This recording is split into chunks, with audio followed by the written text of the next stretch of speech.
Mani ng samot-saring reaksyon mula sa netizen ang isang viral na performance kung saan ay mas napansin nga daw ng mas marami ang ganda ng isang backup dancer kesa sa dalawang kilalang aktres na sina Julia Montes at Catherine Bernardo.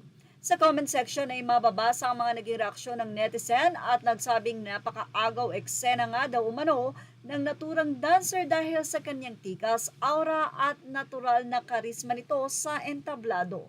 Makikita na talagang pretty girl ang nasabing backup dancer. Hindi naman maiwasan ng ilan na ikumpara ang itsura at stage presence ng backup dancer sa dalawang aktres. Bagay na agad namang naging mainit na usapin sa social media.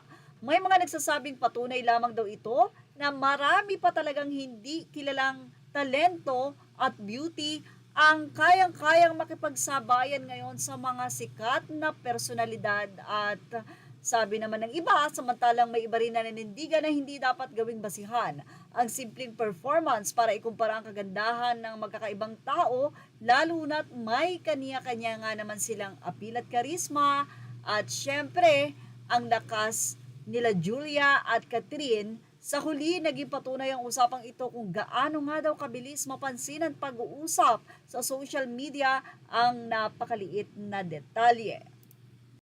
Sa iba ng ilang mga posts, si Ateng talagang napansin ng mga netizen.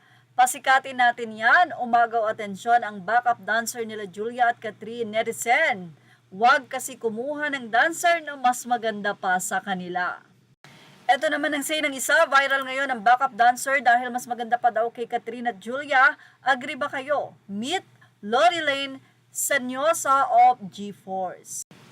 Narito naman ang naging say pa ng ilang mga netizen. Usap-usapan ngayon ng mga netizen ang backup dancer ni Catherine at Julia na si Lorilane Sanyosa ng G-Force. Mas maganda pa daw ito kaysa sa kanila. Ilang mga netizen ang napa-agree na talaga daw maganda at napa-search nga raw sila. Say naman ng isa, buong video na pinapanood daw niya ay doon lang siya sa backup dancer nakatingin. Ang ilan ay sinasabing rektokada naman siya kaya maraming kamukha sina Catherine at Julia, natural daw ang beauty. Hindi pag-aartistahin nyo, tignan nyo kung malampasan ang dalawa nasa harap, kumuha talaga ng spotlight parang hindi naman. Well, say ng ilan, kahawig daw niya si Steffi,